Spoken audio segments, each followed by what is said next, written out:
Hello दोस्तों, कैसे हैं आप सभी। उम्मीद करता हूँ आप सभी बहुत ही अच्छे होंगे। तो आज के इस वीडियो में हम पढ़ने वाले हैं क्लास 12 केमिस्ट्री का मोस्ट इंपॉर्टेंट क्वेश्चन को। आज के इस वीडियो में हम पढ़ेंगे जो है एमीन। तो आपको पता होगा कि एमीन आपके बोर्ड एग्जाम के लिए वेरी इंपॉर्टेंट टॉपिक है। एमीन पर आपके दो प्रकार के क्वेश्चन बनते हैं। आपको कह देगा कि एमीन किसे कहते हैं, इसकी क्या उदाहरण सहित समझाइए तथा इससे कह देगा कि इसका वर्गीकरण कीजिए। ठीक है, तो या तो आपसे एमीन पूछेगा और एमीन के साथ इसका वर्गीकरण पूछ लेगा, या आपसे कह देगा कि एमीन किसे कहते हैं और इसकी संरचनाओं का उल्लेख कीजिए। मतलब इसकी संरचनाएं, एमीन की संरचनाएं क्या होती हैं उसके बारे में आपको बताना होता है। तो आज के इस वीडियो में ये दो क्वेश्चन हैं, ये दोनों क्वेश्चन इसी वीडियो में आपका सॉल्व हो जाएगा। तो चलिए हम स्टार्ट करते हैं। मैं यही कहूँगा वेरी इंपॉर्टेंट टॉपिक है, ध्यान से समझेंगे सब समझ में आएगा। तो देखिए यहाँ पे हमने सब कुछ लिखा हुआ है जिससे आपका टाइम बचे। तो सबसे पहला ये क्वेश्चन आता है, सबसे पहला क्वेश्चन कि जो एमीन है, एमीन कहें या एमीन को आप कह सकते हैं नाइट्रोजन युक्त कार्बनिक यौगिक, ये भी आप कह सकते हैं, या सिंपल वे में एमीन कहिए। तो एमीन शब्द जो आया है ये अमोनिया से आया है। आपको लग रहा होगा ना, अमोनिया से ही एमीन शब्द आया है। तो याद रखेंगे कि अमोनिया में क्या होते हैं, अमोनिया का सूत्र क्या होता है, NH3 होता है।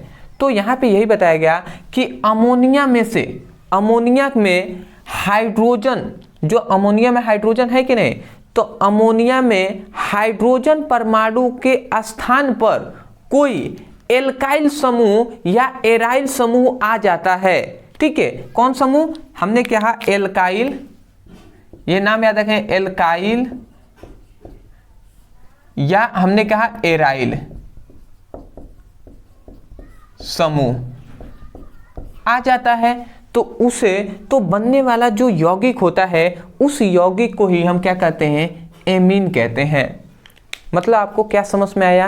यदि एमीन का परिभाषा आपको करना है तो परिभाषा पहले यहाँ से याद कर लीजिए, एग्जाम्पल हम देंगे समझ में आ जाएगा। हमने आपको ये बताया कि अमोनिया में से, मतलब अमोनिया में हाइड्रोजन परमाणु के स्थान पर कोई एल्काइल या एराइल समूह आ जाता है तो बनने वाला यौगिक क्या कहलाता है, एमीन कहलाता है। ठीक है, अब एल्काइल समूह का मतलब आप समझ रहे हैं, एल्काइल का मतलब है कि मतलब आर। ठीक है, ये आर क्या होता है, एल्काइल समूह होता है। एराइल समूह का मतलब AR। ठीक है, अभी आपको एग्जाम्पल हम देंगे तो आपको समझ में आ जाएगा। तो इतनी बात आपने समझ लिया। परिभाषा आप क्या कहेंगे, परिभाषा आप यही कहेंगे कि अमोनिया में हाइड्रोजन परमाणु के स्थान पर एल्काइल या एराइल समूह आ जाता है तो बनने वाला यौगिक एमीन कहलाता है। सबसे पहली बात तो आपको परिभाषा समझ में आ गया होगा, तो मैं इसको मिटा दे रहा हूं। ठीक है, अब परिभाषा मैंने जो लिखा है इसको भी आप देख लीजिए। हमने लिखा है कि अमोनिया के हाइड्रोजन परमाणु के स्थान पर यदि कोई एल्काइल या एराइल समूह जुड़ जाता है या आ जाता है तो इससे प्राप्त जो यौगिक होगा वो एमीन कहलाएगा। चलिए एग्जाम्पल से हम समझते हैं। तो इसका एग्जाम्पल देखिए, एग्जाम्पल अगर मैं कहूँ तो जैसे अमोनिया हम लिख देते हैं, NH3 हमने लिख दिया। अब अमोनिया है तो अमोनिया में से हम क्या करेंगे, ये अमोनिया, यहाँ पे 3 अमोनिया है, 3 हाइड्रोजन है, तो इसमें से एक हाइड्रोजन को हम निकाल देंगे। ये एक हाइड्रोजन को हम निकाल रहे हैं, -H लिख दे रहे हैं, और एक एल्काइल समूह को हम जोड़ दे रहे हैं। एल्काइल मतलब R समूह को हम जोड़ दे रहे हैं। तो यदि हम एक R को यहाँ पे जोड़ेंगे तो यहाँ से क्या बनेगा, यहाँ से हमें बनेगा RNH2 बनेगा, NH2 नहीं बनेगा। यहाँ पर एक, यहाँ पे 3 कार्बन था, सॉरी 3 हाइड्रोजन था, तो एक हाइड्रोजन निकल गया तो वही R1 जुड़ गया है। तो ये जो बना ये भी क्या है, एमीन ही है। अगर हम चाहें फिर से, तो फिर से एक हम हाइड्रोजन को यहाँ से क्या कर सकते हैं, यहाँ से एक और हाइड्रोजन को, यहाँ पे 2 हाइड्रोजन है, एक हाइड्रोजन को निकाल सकते हैं और एक और एल्काइल समूह को जोड़ सकते हैं। तो अब जब हम ऐसा जोड़ेंगे तो यहाँ पे एक R है, एक और R आ गया, तो 2 एल्काइल समूह आ गए और फिर से ये NH बच जाएगा, NH बच जाएगा। देखिए एक हाइड्रोजन यहाँ से निकला, एक हाइड्रोजन यहाँ से, 2 हाइड्रोजन निकल गए, इसके पास 3 ही हाइड्रोजन थे तो 2 निकल गए हैं तो एक ही ना हाइड्रोजन बचा, तो NH लिख दिया। अब ये भी जो बना है ना, ये भी क्या है, ये भी एमीन ही है। ठीक है, इतनी बात समझ गए। फिर से हम क्या करेंगे, फिर से अगर हम चाहें तो हाइड्रोजन, फिर से एक और हाइड्रोजन बचा हुआ है, इस हाइड्रोजन को फिर से निकाल सकते हैं, इसके जगह पर एक और हम एल्काइल समूह जोड़ सकते हैं। तो फिर से अब क्या बनेगा, अब 3 यहाँ पे एल्काइल समूह हो गया और तीनों के पास में एक और N हम लिख देंगे। समझ रहे हैं, तो ये भी जो बना ये तीनों क्या है, एमीन ही है। तो मैं लिख दे रहा हूं ये क्या है, एमीन है, मैं एमीन लिख दे रहा हूं, एमीन है। ये भी क्या है, ये भी एमीन है, और ये भी क्या है, एमीन है। मैं आशा करता हूं आपको समझ में आ रहा होगा। देखिए मैं जो कुछ बता रहा हूं बेसिक से बताता हूं, जिससे स्टूडेंटों को कोई भी दिक्कत ना हो, समझ में आ जाए। ठीक है, तो ये हुआ आपका एमीन।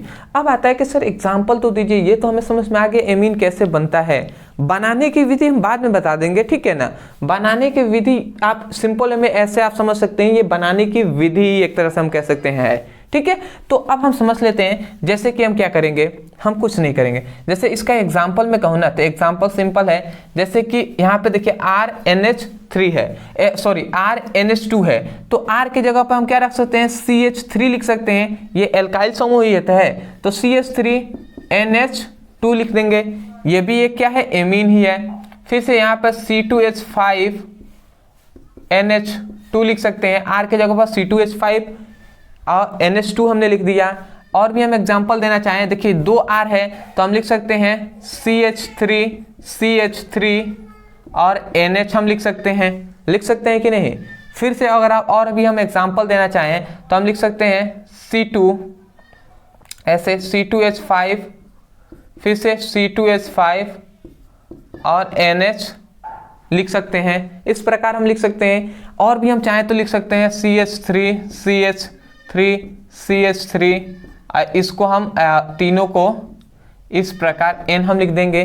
तो ये सभी क्या है, एमीन का ही एग्जाम्पल है। अब आप कहेंगे कि सर इन सभी का नाम क्या है, आप नाम भी बता दीजिए। तो देखिए नाम तो नामांकन जब करेंगे तो उसमें आपको पता चल जाएगा, परंतु हाँ थोड़ा सा तो बेसिक आपको पता होना चाहिए। तो देखिए हम इतनी बात जानते हैं कि इसे हम क्या कहते हैं, इसे हम मिथाइल कहते हैं, तो मिथाइल एमीन हो जाएगा। ये क्या है, मिथाइल एमीन। नाम आप लिख लीजिएगा, मैं बता रहा हूं। तो ये देखिए 2 कार्बन है तो एथाइल एमीन हम कहेंगे। ठीक है, अब देखिए यहाँ पे 2 मिथाइल है तो हम क्या कहेंगे, डाई मिथाइल एमीन। क्या कहेंगे, डाई मिथाइल एमीन। यहाँ पे 2 एथाइल है, 2 कार्बन है तो एथाइल कहेंगे, और 2 एथाइल है तो डाई इथाइल एमीन कहेंगे। ठीक है, यहाँ पे 3 है तो ट्राई मिथाइल एमीन कहेंगे। ये क्या है, ट्राई मिथाइल एमीन। और एक और आप याद रख लेंगे इस प्रकार, ये तो सभी हमने जो एग्जाम्पल दिया है, ये बेंजीन हो गया, इसके ऊपर NH2, इसे हम एनिलीन कहते हैं। एनिलीन का सूत्र बहुत ही इंपॉर्टेंट है रिएक्शन में। मैंने तो इस चैप्टर का रिएक्शन भी करा दिया है, नाइट्रोजन युक्त कार्बनिक यौगिक का। ठीक है, अभी हमने कल ही कराया था, तो उसमें एनिलीन बनाने के लिए भी पूछा जाता है। तो इंपॉर्टेंट सूत्र है, आप याद कर लेंगे एनिलीन का, ये एनिलीन है। अब एक और बात बता दूं, देखिए एल्काइल हमने कहा था एराइल समूह, तो एल्काइल समूह के अंदर ये CH3 आ जाएगा, C2H5 आ जाएगा, C3H7, ये सभी एल्काइल समूह में आ जाएंगे। एराइल समूह का मतलब होता है जैसे बेंजीन रिंग है, तो ये एराइल समूह के अंतर्गत आते हैं। तो समझ गए ना, तो इसे हम क्या कहेंगे, एल्काइल समूह, मतलब ये क्या हो जाएगा, मतलब एल्काइल समूह हम इसको कहते हैं जो बेंजीन रिंग होता है। तो ठीक है, तो आपको इतनी बात आपको समझ में आ गया होगा कि अमोनिया किसे कहते हैं, इसकी बनाने की ये विधि है। ठीक है, आप एग्जाम्पल में स्ट्रक्चर आप लिख सकते हैं कि स्ट्रक्चर है ये, और उसके बाद ये एग्जाम्पल हो गया। अब आता है कि इसका वर्गीकरण, या तो आपसे कह देगा कि इसकी मतलब अमोनिया किसे कहते हैं, परिभाषा सहित मतलब उदाहरण सहित इसका वर्गीकरण लिखिए। इस प्रकार मतलब पूरा एग्जाम्पल के साथ आपसे पूछा जाता है। आप देख लीजिएगा, आपके बुक उठाएंगे ना तो उसमें आपको मिल जाएगा, बहुत तरीके से घुमा घुमा कर क्वेश्चन पूछता है। ठीक है, मतलब कहने का मतलब होता है कि इतना लिखने के बाद इसका वर्गीकरण पूछ लेता है। अब वर्गीकरण यदि ना पूछे ना तो आपका संरचना पूछ लिया जाता है। और संरचना बहुत बार पूछा भी गया है। तो चलिए हम स्टार्ट करते हैं। तो हम वर्गीकरण पहले देख लेते हैं। अब देखिए वर्गीकरण हम इसको बहुत तरीके से लगभग 2-3 प्रकार से हम कर सकते हैं। तो पहला जो वर्गीकरण हम कर सकते हैं कि जो नाइट्रोजन से जुड़ने वाले जो क्या है एल्काइल या एराइल समूहों की संख्या के आधार पर। इसका मतलब क्या हुआ कि देखिए यहां पर एल्काइल या एराइल समूह की बात हो रहा है। तो यहाँ पे एल्काइल ये क्या है एल्काइल समूह है, ठीक है। तो एल्काइल समूह किससे जुड़ रहा है, नाइट्रोजन से ही तो जुड़ रहा है ना। तो वही बात कहा गया कि नाइट्रोजन से जुड़ने वाले एल्काइल या एराइल समूहों की संख्या के आधार पर, मतलब इनकी संख्या कितनी है उनकी संख्या के आधार पर हम क्या करेंगे वर्गीकरण करेंगे। तो जिसके 3 भागों में बांटा गया है, प्राथमिक, द्वितीयक, तृतीयक एल्कोहल, सॉरी तृतीयक एमीन, ठीक है। और भी एक तरीके से बांटा गया है, मुख्यतः 3 होता है, 3 ही आपको लेकर चलना है, ठीक है। तो देखिए प्राथमिक एमीन, प्राथमिक एमीन का मतलब क्या हुआ कि देखिए प्राथमिक एमीन का सिंपल सा मतलब ये हुआ ना कि ऐसा एमीन, क्या हमने कहा ऐसा एमीन जिसमें नाइट्रोजन परमाणु के साथ एक क्या हो एल्काइल या एराइल समूह जुड़ा हो। तो इस प्रकार से जो प्राप्त जो एमीन होगा उसे हम प्राथमिक एमीन कहेंगे, ठीक है। वही बात हमने लिखा है कि ऐसा एमीन जिसमें नाइट्रोजन परमाणु के साथ एक एल्काइल या एराइल समूह जुड़ा होता है उसे प्राथमिक एमीन कहते हैं। मतलब जैसे एग्जांपल से मैं कहूं तो देखिए ये CH3 क्या है, ये एग्जांपल में बता रहा हूं, ये CH3 क्या है एल्काइल समूह है, एल्काइल समूह है ना। अब ये एल्काइल समूह कितने NH2, तो देखिए नाइट्रोजन परमाणु के साथ कितना एक ही क्या है जुड़ा है एल्काइल समूह, तो ये प्राथमिक एमीन कहलाएगा, ठीक है। दूसरा C2H5NH2, तो देखिए नाइट्रोजन के साथ एक ही क्या है एल्काइल समूह जुड़ा है, तो ये भी क्या होगा प्राथमिक क्या कहलाएगा एमीन कहलाएगा, ठीक है। उसके बाद बेंजीन के ऊपर भी ये जुड़ा हुआ है तो ये भी प्राथमिक एमीन कहलाएगा। आशा करते हैं आप समझ रहे होंगे, ETC में यहाँ पे लिख दे रहा हूँ। अब आता है द्वितीयक एमीन। द्वितीयक एमीन का भी परिभाषा सेम टू सेम, थोड़ा सा अंतर हम क्या करेंगे कि मतलब ऐसा एमीन, मतलब इसमें क्या होता है द्वितीयक एमीन में, इसमें नाइट्रोजन परमाणु के साथ 2 एल्काइल या एराइल समूह जुड़ा होता है। इसमें एक जुड़ा होगा तो उसे हम प्राथमिक एमीन, जिसमें 2 जुड़ा होगा उसे हम द्वितीयक एमीन कहते हैं। जैसे इसका मैं एग्जाम्पल से कहूँ, जैसे C2H5NH, ये आपका हो गया, तो ये आपका द्वितीयक एमीन हो गया ना। देखिए नाइट्रोजन परमाणु के साथ 2 एल्काइल समूह जुड़ा हुआ है, एक ये है एक ये है, तो ये क्या हो जाएगा द्वितीयक एमीन कहलाएगा। नाम क्या होगा डाई इथाइल एमीन, ठीक है। या आप इसको फिर से यहाँ पर इस प्रकार भी लिख सकते हैं CH3NH, ये क्या हो जाएगा डाई मिथाइल एमीन कह देंगे ETC। आशा करते हैं आप समझ रहे होंगे। उसी प्रकार तृतीयक एमीन का मतलब इसमें नाइट्रोजन परमाणु के साथ 3 मतलब एल्काइल या एराइल समूह जुड़े होते हैं, उसे हम तृतीयक एमीन कहते हैं। समझ में आ रहा है ना। एक यदि जुड़ा हो तो प्राथमिक एमीन, 2 जुड़ा है तो द्वितीयक एमीन, 3 जुड़ा है तो तृतीयक एमीन। इसका भी एग्जाम्पल मैं दे रहा हूं, जैसे कि मैं यहीं पे दे रहा हूं, यहाँ पे तो हम फिगर बनाएंगे, चलिए यहाँ पे मैं लिख दे रहा हूं एग्जाम्पल, जैसे कि CH3 और N, ये देखिए ये आपका क्या हो जाएगा तृतीयक एमीन का परिभाषा हो जाएगा। देख रहे हैं नाइट्रोजन के साथ 3 एल्काइल समूह जुड़ा हुआ है, तो इसको हम क्या कहेंगे ट्राई मिथाइल एमीन इसका नाम हो जाएगा, ये इसका एग्जाम्पल हो जाएगा। उसके बाद फिर से चाहना चाहें तो C2H5 और ये तीनों किससे जुड़े हुए हैं नाइट्रोजन के साथ, तो ये भी क्या कहलाएगा ये भी क्या होगा तृतीयक एमीन हो जाएगा, नाम हो जाएगा ट्राई एथाइल एमीन, ठीक है। तो ये दोनों आप नोट्स में लिख लेंगे, ETC और भी आप लिख सकते हैं ETC, ऐसे हमने लिख दिया। आशा करता हूं कि आपको वर्गीकरण समझ में आ गया होगा। अब आते हैं इसकी संरचना पे, जो कि मोस्ट इम्पॉर्टेंट है। मैं जब पढ़ाई किया था, जब मैं क्लास 12th में था, तो मुझे याद है अभी भी कि मेरे में यही आया था कि एमीन मतलब किसे कहते हैं, पूरा अच्छे से उसको एक्सप्लेन कर देना है। और उसके बाद इसकी संरचना मुझसे पूछा गया था, जो कि मैंने छोड़ दिया था, मुझे नहीं पता था। ठीक है, जो रियलिटी में मैंने आपको बता दिया। तो मैंने ये क्वेश्चन देखा फिर से अभी जब आपको पढ़ाना था, ठीक है, तो मैंने देखा, तो मैंने कहा कि ये बता देना बहुत ही ज़रूरी है। तो देखिए एमीन की जो संरचना है, तो एमीन की संरचना देखिए अलग अलग एमीनों के लिए अलग अलग संरचना हो जाएगा। जैसे कि अमोनिया का अगर बनाए NH3 का, तो जब क्या कहे एमीन की संरचना क्या है ना, तो आपको सिंपल में सबसे पहले अमोनिया का बनाना है। तो अमोनिया का क्या हो जाएगा, इस प्रकार ही तो बनता है ना, NH3 का, NH3 का ये दो क्या बन जाएगा, दो यहाँ पे जो इलेक्ट्रॉन होंगे, ठीक है, ये इसी तरीके से रहेंगे। नाइट्रोजन में 5 इलेक्ट्रॉन होते हैं, दो यहाँ पे एकल बंध की तरह, मतलब ये दो आपका बच जाएंगे, और ये 3 क्या जुड़ जाएंगे, ये सहसंयोजक बंध द्वारा ये आपस में जुड़ गए हैं। तो ये एक संरचना हो गया जो है अमोनिया का संरचना है। ठीक है, और अमोनिया में ही हम क्या करते हैं, एक हाइड्रोजन को हटाएंगे, इसके साथ एक एल्काइल समूह को जोड़ेंगे, तो वो भी अमोनिया एमीन कहलाएगा। तो अब देखिए, अब हम फिर से क्या करते हैं, ये नाइट्रोजन है, अब इसके साथ अगर हम एक एल्काइल समूह जोड़ देते हैं, अब फिर से 2 हाइड्रोजन को इस प्रकार हम जोड़ देते हैं, तो अब ये जो संरचना हुआ, ये क्या हो गया, एमीन की संरचना हो गया। और भी हम एमीन की संरचना बना दे रहे हैं। अब इसमें हम क्या कर देते हैं, अब इसमें हम दो आर को, 2 एल्काइल समूह को जोड़ दे रहे हैं, एक आर को। फिर से अगर हम चाहें तो यहाँ पे 3 आर को हम जोड़ दे रहे हैं। ठीक है, तो अब आप थोड़ा सा ध्यान से अगर देखें तो देखिए ये किसकी संरचना है। अगर आपको नहीं समझ में आ रहा है तो मैं आपको बता दूं, ये NH3 की संरचना है। ये क्या है, NH2 की संरचना है। ये R2NH की संरचना है। और ये इस प्रकार लिख दे रहे हैं, R3N की संरचना है, यहाँ पे 3 लिख दे रहे हैं। ठीक है, R3N की ये संरचना है।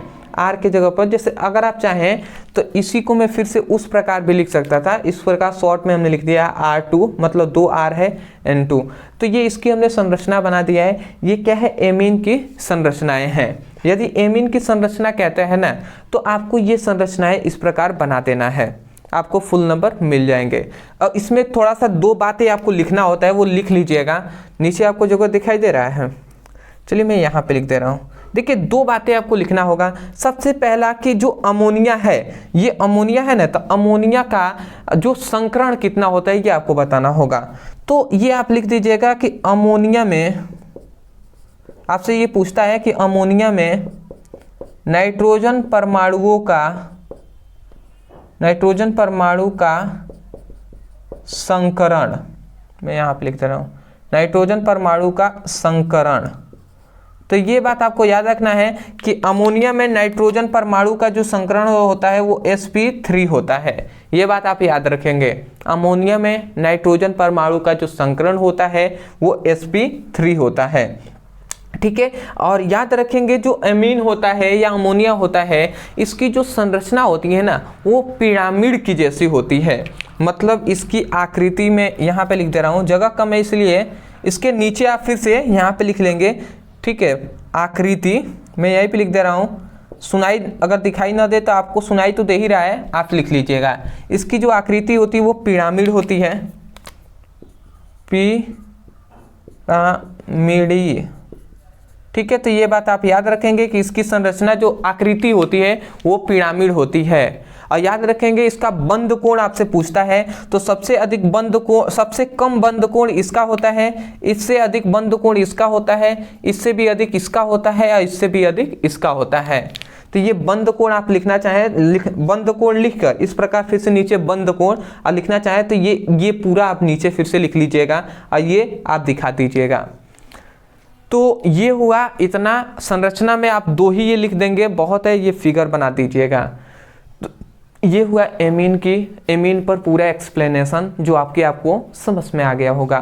मैं यही कहूँगा समझ में आया है। यदि आपको इस वीडियो से कुछ हेल्प मिला हो तब जाकर आप वीडियो को लाइक कीजिएगा।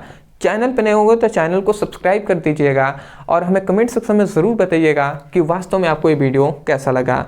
और मैं यही कहूँगा डिस्क्रिप्शन में लिंक है, यदि अब भी आपके पास समय है, यदि आप पढ़ना चाहते हैं तो डिस्क्रिप्शन में लिंक है, उस पर जाइए, क्लिक कीजिए और अपनी फिजिक्स की, केमिस्ट्री का, हिंदी का, इंग्लिश का, सभी का बेसिक टू हाई जो भी मोस्ट इंपॉर्टेंट क्वेश्चन हैं जो आपके बोर्ड एग्जाम में बार बार पूछे गए हैं उनकी पढ़ाई कीजिए। मैं आशा करता हूँ समझ गए होंगे। तो मिलते हैं एक नए टॉपिक के साथ, तब तक के लिए धन्यवाद। जय हिंद, जय भारत।